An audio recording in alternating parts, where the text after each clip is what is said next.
Samuel de Lima. Olá, bom dia mais uma vez a você que nos acompanha pela Rádio Serra Verde FM, pela Web TV SDL, tá bom?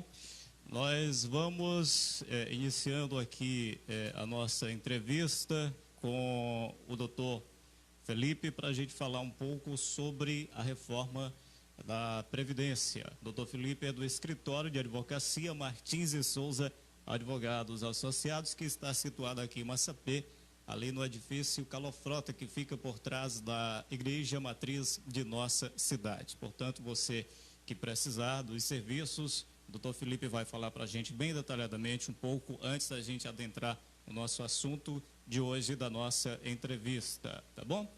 Portanto, são 10h19. Bom dia, doutor Felipe, seja bem-vindo à Rádio Serra Verde, ao programa da gente.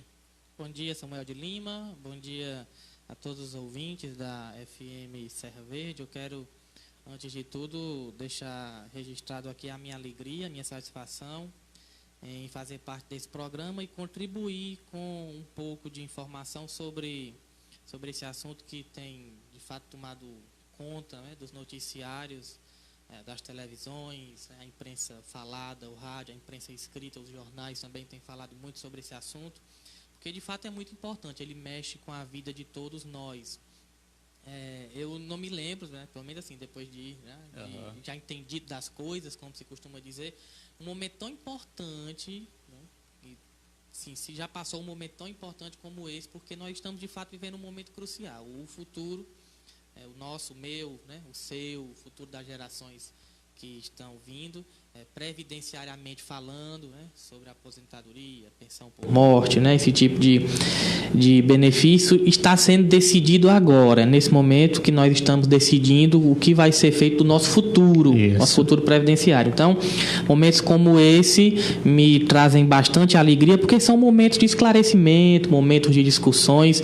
Eu já quero, inclusive, deixar os contatos da rádio abertos para você que está nos ouvindo agora, né, durante a entrevista. Pode mandar suas perguntas para que a gente possa esclarecer o projeto de reforma, né, da Constituição, reforma da Previdência, que o governo Bolsonaro enviou para o Congresso, para que a gente possa ter conhecimento do que o governo quer mudar e, o mais importante, né, a partir desse conhecimento, atuar politicamente.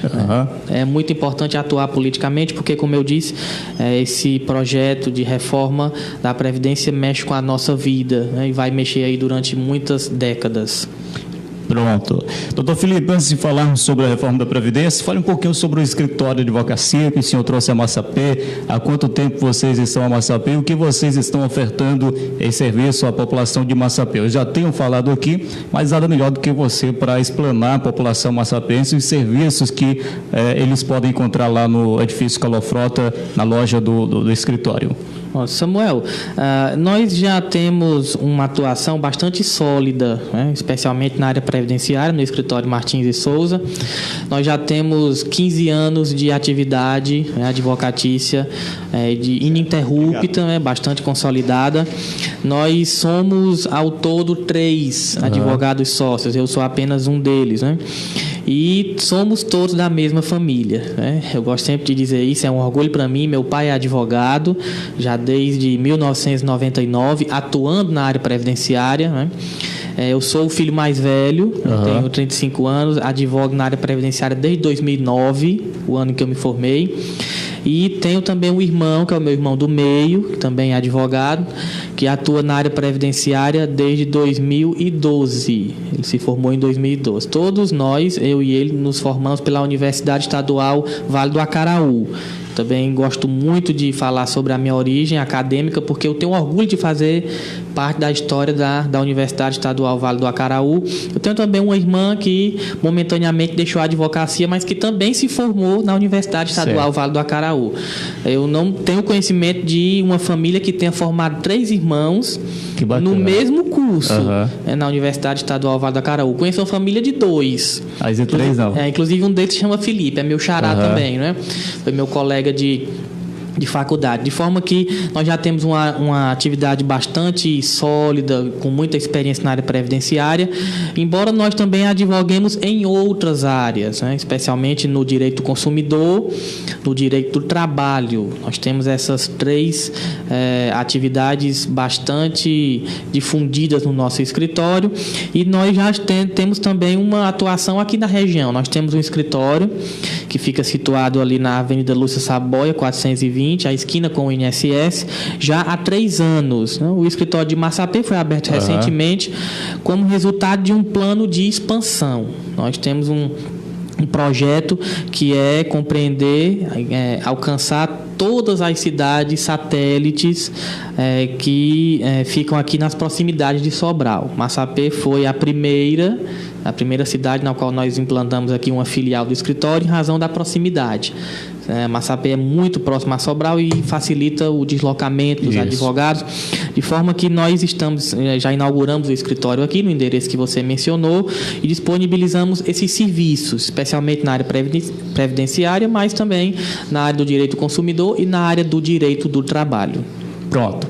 Vamos falar sobre essa reforma da Previdência tão badalada, tão discutida no nosso Brasil ultimamente, e é o assunto do momento. O que é o seu ponto de vista em relação a essa reforma da Previdência? O que é que ela vai prejudicar o trabalhador? O que é que ela pode vir de benefício?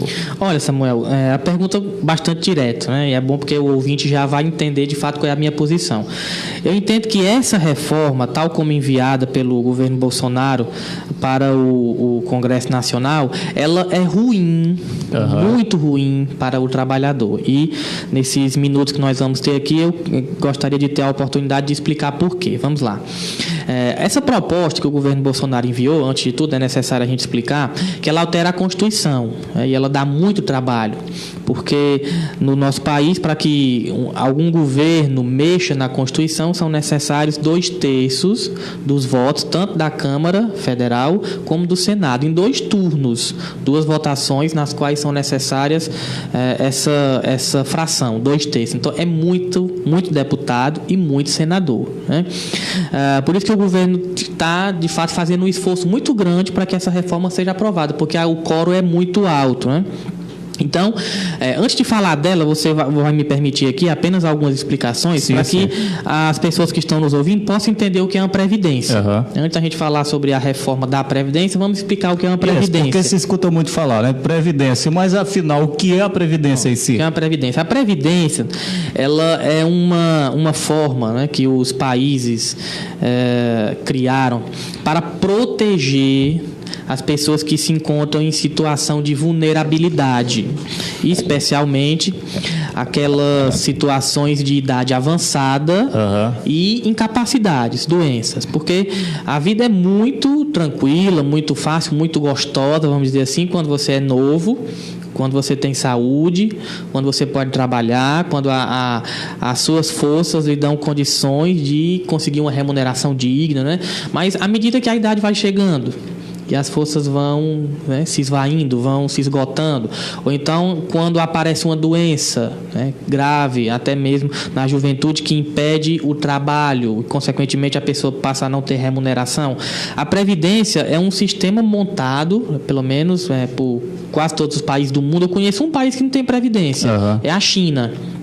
Por uma questão cultural, porque lá eles têm uma cultura de acordo com a qual os filhos cuidam dos pais na velhice, né? E cada um que planeje a sua vida financeira para caso de doença também não precisar de ninguém. É uma questão cultural, né? Aqui no Ocidente, na Europa, na América, os países têm previdência. Os governos organizam esses sistemas que se preparam para proteger as pessoas quando elas ficam velhas ou quando elas ficam incapacitadas de trabalhar, né? No caso de velhice, aposentadoria. E no caso de incapacidade, aposentadoria por invalidez ou então auxílio-doença. São os mais comuns. Há também o auxílio-acidente, mas o maior número de benefícios por incapacidade são esses dois. A aposentadoria por idade, por invalidez ou auxílio-doença. Então, como é que a Previdência brasileira, Samuel, está organizada? Ela está organizada de uma forma, para mim, né, fadada ao fracasso. Eu vou já explicar por quê. Hoje, a Previdência brasileira se organiza da seguinte forma. As pessoas que trabalham, os trabalhadores, né? E os patrões, junto com os governos, e aqui os governos de todas as esferas, municípios, estados e governo federal. Esses 3 grupos de pessoas, empregados, empregadores e governos, eles todos contribuem para a Previdência. Todos eles colocam, vamos dizer assim, todo mês uma parte, né, o empregado do seu salário na Previdência, o patrão contribui com uma parte também da remuneração, né, que ele paga ao trabalhador, e o governo também contribui com uma quantia. Isso tudo forma um bolo, assim, um bolo único, uma conta única, que fica gerenciada pelo governo federal, né, no caso do regime geral de previdência social, e se algum estado ou algum município tiver algum regime próprio de previdência, ele também gerencia essa quantia. No município aqui da região, eu conheço um município que tem regime próprio de previdência, que não paga seus benefícios pelo INSS. É Santa Quitéria. Santa Quitéria é uma cidade ali próxima à minha. Eu sou de Hidrolândia, tem um regime próprio de previdência. E os trabalhadores do município de Santa Quitéria, os servidores públicos, contribuem não para o INSS, eles contribuem para esse regime que paga os benefícios que está previsto na lei que criou esse regime. Mas a maioria dos trabalhadores contribui para o regime geral de previdência social, que é o INSS. E por que eu digo que esse regime, né, que ele é chamado de repartição? Todos contribuem para um bolo só, e aí o governo vai tirando para as categorias específicas. Por que eu digo que ele está destinado a um insucesso? Porque esse regime funciona muito bem quando existem muitas pessoas que contribuem e poucas que recebem. A conta é simples. Se eu tenho muita gente trabalhando, muita gente aportando ao regime e pouca gente retirando do regime, quer dizer, recebendo benefícios, seja ele qual for, é lógico que o sistema vai ser superavitário, né? Ele vai dar, vamos dizer assim, lucro, não vai faltar dinheiro para pagar os benefícios. Infelizmente, o Brasil passa por uma mudança, vamos dizer assim, demográfica. A idade da população brasileira está mudando. Nós somos um país hoje de meia idade, já fomos um país bastante novo no passado e vamos ser um país velho no futuro. O que isso quer dizer? Isso quer dizer que no passado nós tínhamos muita gente de pouca idade trabalhando, né, e assim contribuindo para o regime, e pouca gente de muita idade recebendo. Então, enquanto o Brasil se encontrou nessa situação, o regime funcionou perfeitamente. Entrava muito dinheiro e saía pouco dinheiro. Hoje, nós já estamos em uma situação diferente. A quantidade de gente idosa, né, gente de mais idade, e a quantidade de pessoas em idade laboral, idade para trabalhar, já está quase empatando. Nós somos um país que está envelhecendo. E no futuro, né, daqui a 40, 50 anos, nós seremos uma nação idosa. Nós vamos ter um número bastante avançado de pessoas com muita idade. E isso vai quebrar o sistema de repartição da Previdência brasileira. Por quê? Porque a quantidade de pessoas que vai aportar ao regime é menor, ou pelo menos, né, vai ser equivalente, vai ser quase igual à quantidade de pessoas que vai receber. Então, dessa forma, não há sistema previdenciário no mundo que sobreviva. É por isso que o governo Bolsonaro tem a intenção de criar o regime de capitalização. O que é o regime de capitalização? Isso que eu falei aqui, onde as 3, né, classes, né, empregado, empregador, patrão e governo contribui, é o regime de repartição. No regime de capitalização, que é adotado por outros países, e países idosos, países de gente com idade avançada, cada um faz uma espécie de poupança. Cada trabalhador faz uma espécie de poupança ao longo da vida, aí ele contribui quanto ele quer, e no fim da sua vida de trabalho, no fim da vida laboral, ele acaba retirando esse dinheiro, ou de uma vez, ou então em parcelas mensais, durante alguns anos. E esse regime é um regime adequado para países que tem muita gente em idade avançada, em idade para receber o benefício. Então, nesse ponto, eu acho que a reforma, vamos chamar assim, a reforma Bolsonaro, né? Ela é uma reforma que acerta, porque o futuro tende, né, para isso. Inclusive, outros candidatos, como o Ciro, Ciro Gomes, falava abertamente já durante a campanha. O Bolsonaro nunca falou, né? O Ciro falou. Ele falou em implantar o regime de capitalização, porque já também entendia que o regime de repartição estava, vamos dizer assim, com os dias, né, contados para iniciar essa dificuldade. À medida que a população for envelhecendo, a conta ela vai ficar mais difícil de fechar. Então, como nós não temos uma perspectiva para mudar de regime tão cedo, né, nós vamos continuar com o regime de repartição durante aí, pelo menos algumas décadas. Por isso que o governo pretende fazer essa reforma. Porque se continuar como está, Samuel, a verdade é essa, a Previdência quebra.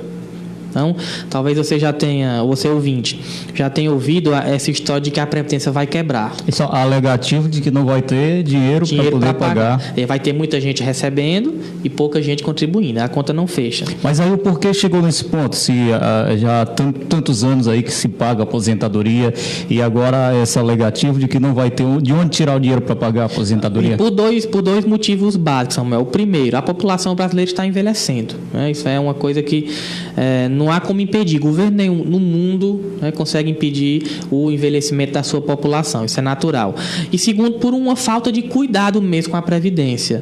As normas já deviam ter sido alteradas antes, em momentos de bonança, vamos dizer assim. Porque é muito ruim você alterar fazer reformas na Previdência quando a situação vai mal. Isso pega, inclusive, politicamente muito ruim, né? A situação está ruim, as pessoas não têm emprego, a renda, né, está caindo, e você vai falar em reforma? Povo nenhum no mundo vê isso com naturalidade, quando a situação está difícil. Certo. Agora, quando a situação está boa, fica muito mais fácil você falar em reforma. Quem deveria ter feito uma reforma, de fato, substancial, que mudasse muita coisa, que equilibrasse as contas da Previdência, recentemente, o governo Lula. Lula deveria ter feito, porque durante o governo do presidente Lula, o Brasil surfou na onda, vamos dizer assim. O Brasil viveu um período de estabilidade econômica, de crescimento econômico, a renda aumentou, né? Nós tivemos, assim, um reconhecimento internacional, né, em muitos programas econômicos que distribuíram renda. O Brasil, de fato, esteve, né, numa situação econômica muito boa. É nesse momento que devia ter sido feita uma reforma, para que fossem equilibradas as contas. Como não fizeram e o passado, né, não retorna, né, o tempo sempre anda para frente, não dá mais para a gente voltar atrás. Então, a reforma tem que ser feita agora. Porque se a reforma não for feita, de fato, a Previdência ela vai passar por situações muito difíceis, ela vai quebrar. Talvez você tenha ouvido alguém dizer, ouvinte, que a Previdência não vai quebrar, que essa história é uma falácia, né? Aí eu estou aqui para dizer a você que isso não é verdade. De fato, a Previdência ela está numa situação difícil. Agora, eu vou tentar explicar para você aqui qual é o problema da Previdência. Pronto. Porque o problema não é aquele que o governo diz que é. Eles estão querendo mexer aonde não há problema. E estão querendo deixar o problema intocável. Você pode perguntar, como assim, doutor Felipe? Vamos lá. Eu peguei números. Eu não gosto de falar olhando para papéis, mas como os números são necessários, eu anotei aqui algumas coisas.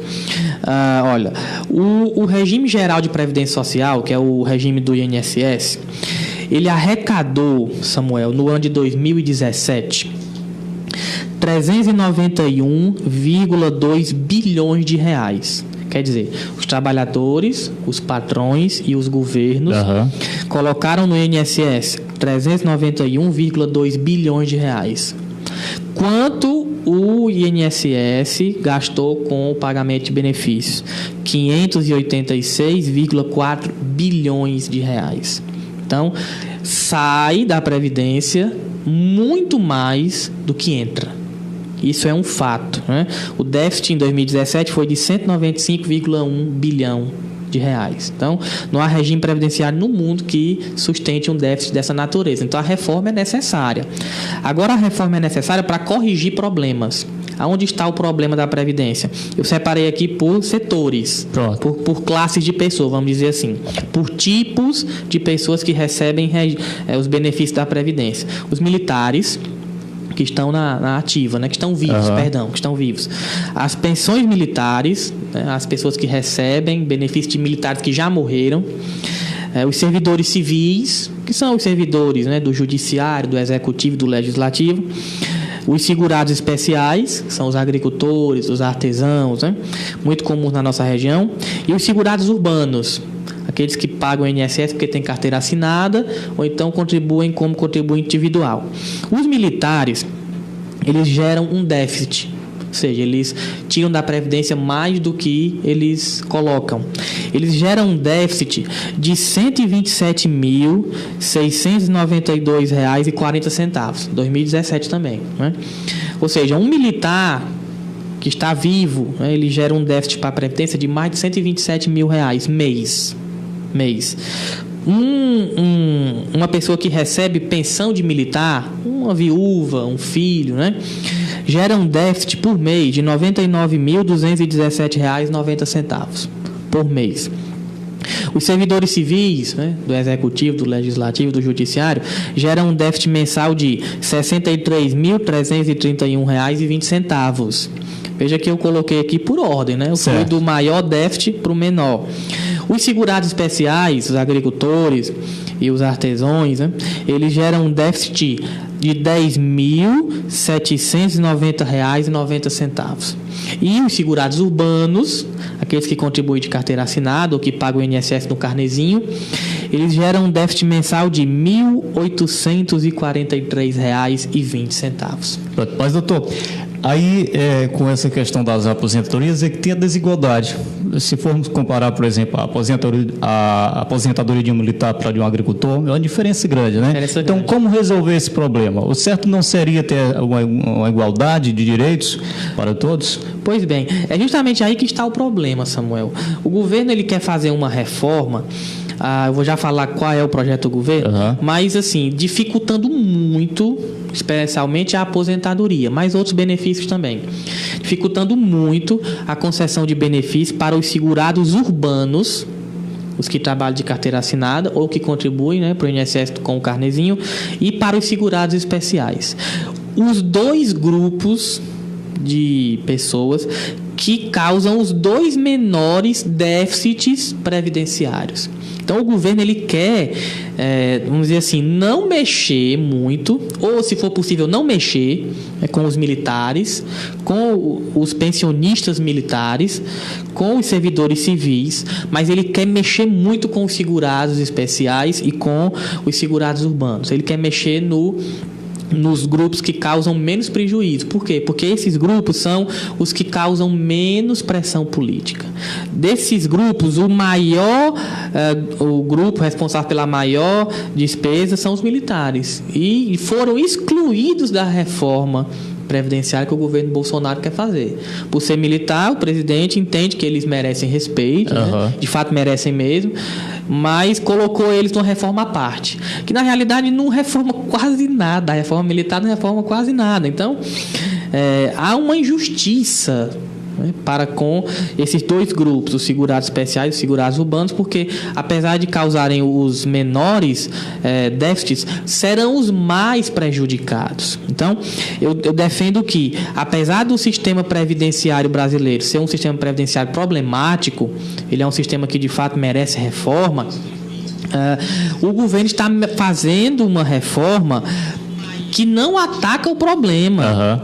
Ele deveria fazer uma reforma que dificultasse bastante a concessão de benefícios para os militares, os pensionistas militares e os servidores civis, que são os principais responsáveis pelo déficit da Previdência, porque causam os maiores rombos. Essa reforma que o governo quer fazer, além de dificultar muito a vida do mais fraco, vamos dizer assim, o segurado especial, que é um agricultor, o artesão, né, e o segurado urbano, ela não ataca o problema. A reforma previdenciária pretendida pelo governo Bolsonaro não ataca o problema. Por quê? Porque ela é injusta, ela penaliza os que contribuem menos para esse problema e praticamente não altera as regras daqueles que recebem os benefícios mais vantajosos. Então, o que é que vai acontecer se a reforma passar como o governo pretende? Vamos já falar dela, né? Os mais fracos, os que causam a menor parte do problema, vão solucionar o problema todo, ou quase todo, em benefício dos que causam a maior parte do problema e não vão solucionar nada. A causa do problema da Previdência não são esses dois grupos, são os outros. E neles não vão praticamente serem alteradas as regras de concessão para os benefícios. Em alguns casos, para os militares, é possível até que aumente. Pronto. Mas, doutor, se fala muito também, claro, que a população está envelhecendo, mas se a gente for observar, um agricultor que leva uma vida toda ali no sol, arduamente, no campo, claro que ele é um daqueles que vai, infelizmente, encerrar a sua vida mais cedo, diferente daquele que, por exemplo, posso até citar um advogado ou médico que vive ali no ar-condicionado, né, no seu escritório. Então, tem essa diferença também. Claro que o agricultor encerra o seu ciclo de vida mais cedo do que aos que têm uma vida melhor, que vivem no conforto. Então, como conciliar essa ideia aí do governo, dessa reforma, de que a população está envelhecendo, para que a gente possa não ser injusto, né, com a população, principalmente da classe menos desfavorecida, que são os agricultores. Pronto, olha, boa pergunta, Samuel. As soluções existem muitas, né? Se você trouxesse, inclusive, outro profissional de outra área aqui, ele daria talvez uma resposta diferente da minha. Porque problemas complexos, como é o da Previdência, não costuma apresentar soluções simples, né? São complexas também. Então, o que me parece ser a solução desse problema previdenciário? Primeiro, o governo deveria não mudar de regime, né, de repartição para capitalização, mas incentivar as pessoas a capitalizar, porque algumas profissões poderiam muito bem, né, não contribuir para esse regime, também não receber e fazer uma espécie de capitalização. Os advogados poderiam fazer isso, engenheiros poderiam fazer isso, médicos poderiam fazer isso, e essas pessoas que acabam recebendo muito, né, os maiores benefícios, porque contribuem mais, saindo do sistema daria um alívio, né, porque receberiam o que poupam e pronto, acaba o problema. Não há que se tirar do sistema, a pessoa tira o que ela colocou, empata, está ótimo, né? E também o governo deveria, na minha opinião, para corrigir essas injustiças, trabalhar não em uma reforma da Previdência, uma única que mexa com todo mundo, mas trabalhar reformas da Previdência, levando em consideração as categorias de trabalhadores. Eu acho uma tremenda de uma injustiça, quase uma brutalidade até, o governo querer alterar as regras, né, dessas duas classes, os trabalhadores, né, os artesãos, porque são pessoas que, de fato, como você falou, já têm uma vida sofrida. A vida já é sofrida enquanto trabalha. Depois que se aposenta, né, depois que deixa, né, de trabalhar, continua sofrida. Isso. E às vezes até mais sofrida, porque com a idade vem as doenças, né, vem as dificuldades naturais.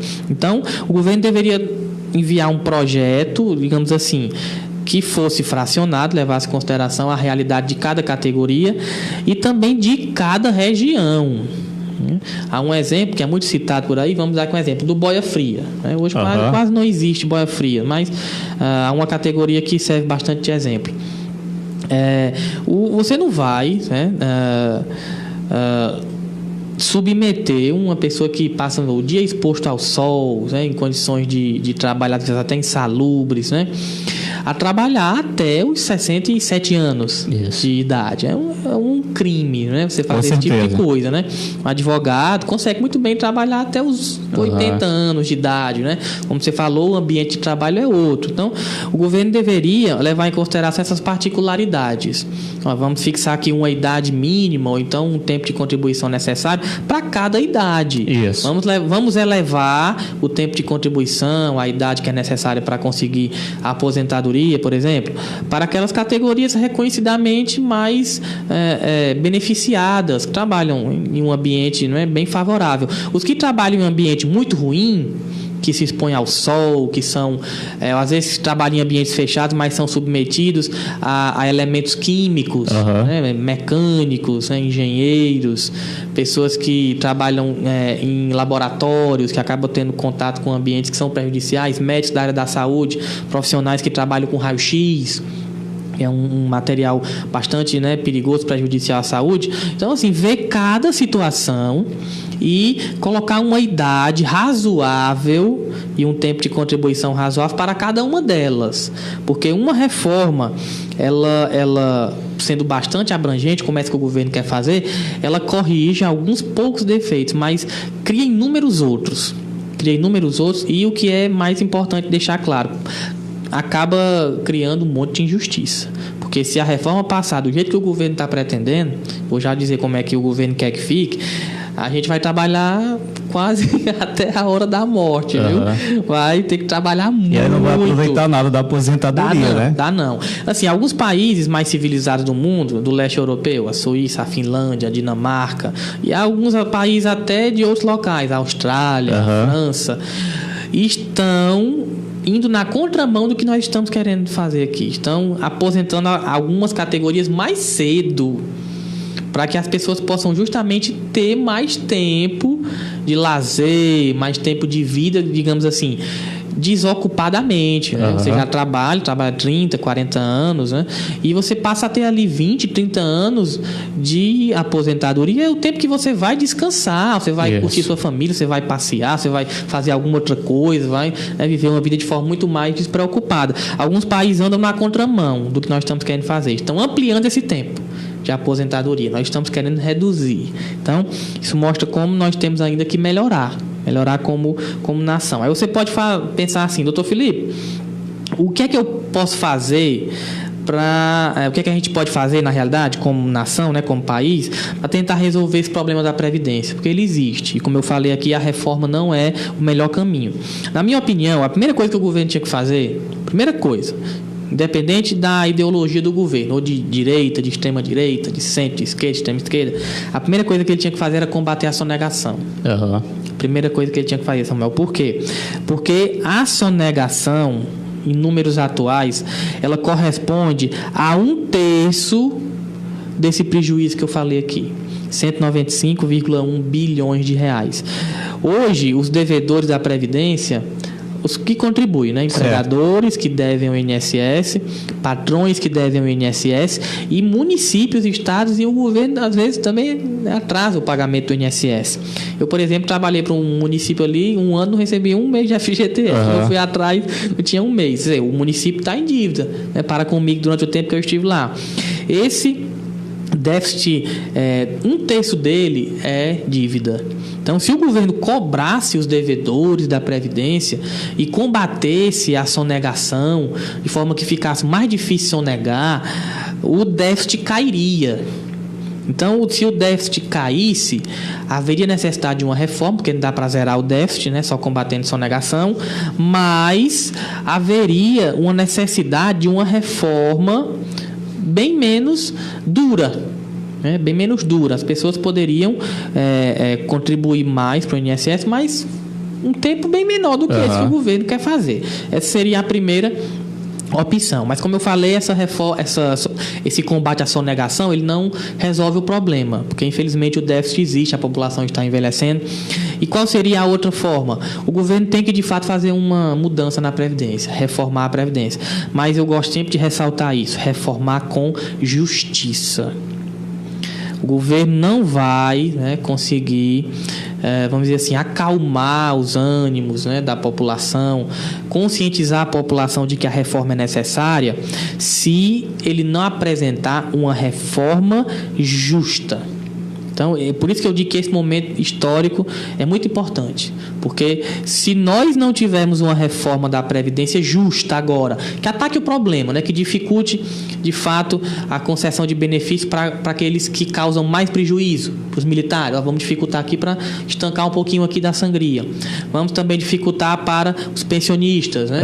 E vamos dificultar um pouquinho para os segurados especiais e para os segurados urbanos, que são os que causam o menor prejuízo. Se nós não tivermos uma previdência dessa forma, justa, nós vamos conviver com injustiça, tremenda de uma injustiça, pelos próximos anos, pelas próximas décadas. E o que é pior, isso vai acabar se refletindo em um prejuízo para o nosso bolso. Nós vamos ter que trabalhar mais, vamos contribuir mais para o regime de previdência, tendo que cobrir um prejuízo dos outros, né, que causam maior rombo. E, além de tudo, quando recebermos algum benefício, vamos receber um benefício por menos tempo. vamos receber mais tarde, né? Vamos receber alguns benefícios com mais idade, consequentemente vamos viver menos e vamos receber o benefício por menos tempo. Isso é uma tremenda de uma injustiça. Então, quando eu falo da reforma, eu gosto sempre de dizer, Samuel, que a hora não é de acompanhamento. Você que está nos ouvindo agora, você não deve acompanhar a reforma da Previdência. Você deve influenciar a reforma da Previdência. Doutor Felipe, como eu influencio a reforma da Previdência? Primeiro, lembre em qual deputado você votou. Interessante lembrar em qual deputado você votou, em qual senador você votou. Se ele tiver sido eleito, não custa nada, você vai lá no site da Câmara, no site do Senado, você procura o e-mail institucional dele e enche o e-mail dele lá de caixa de mensagens suas dizendo: olha, eu não concordo com a reforma da Previdência como essa reforma está. Ligue para tanto o Senado como a Câmara, tem telefones, né? Você pode deixar a sua mensagem para o seu parlamentar, deputado ou senador, dizendo: olha, eu não concordo, sou de tal cidade, meu nome é fulano de tal, meu título de eleitor é esse, eu quero dizer que eu votei em você e eu não concordo com a reforma porque ela me penaliza. Eu faço parte do grupo que menos contribui para o rombo. Vamos supor que há algum agricultor ali, algum segurado especial. E eu não aceito a reforma como ela está. Aumente muito mais, dificulte muito mais para os militares, pensionistas, servidores, que são os responsáveis pelos grandes prejuízos da Previdência. Dificulte um pouco para mim, eu até aceito, mas não muito, mais para eles. Não como você quer fazer, invertendo na lógica, dificultando mais o segurado urbano e praticamente não alterando as regras da Previdência para os outros tipos de servidores. Se nós não fizermos isso, se nós apenas assistirmos à reforma da Previdência, se nós não influenciarmos essa reforma, nós vamos ser alcançados por uma reforma extremamente injusta. Aí eu não gosto nem de pensar o que é que vai acontecer.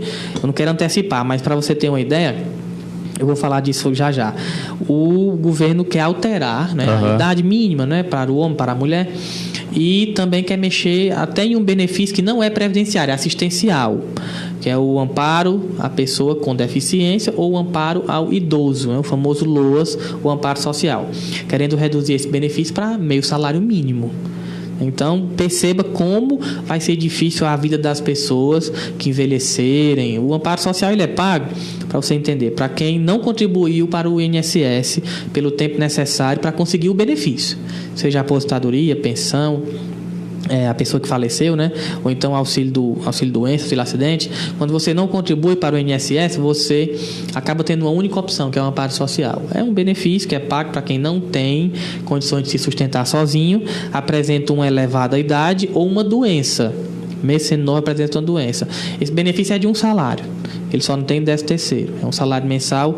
O governo quer reduzir para meio salário. Agora, imagine a vida de quem já não tem renda, já se encontra numa situação bastante difícil financeiramente falando, depender de meio salário mínimo para custear todas as suas despesas pessoais, às vezes até despesas com medicamentos. Então, é o que principalmente o aposentado mais gasta, medicamentos. Assim, fazendo aqui um momento de descontração, eu gosto de me citar como exemplo, sabe, Samuel? Eu já tenho 35, às vezes eu estou em casa, sinto uma dor e eu penso assim, meu Deus, há 10 anos eu não sentia isso.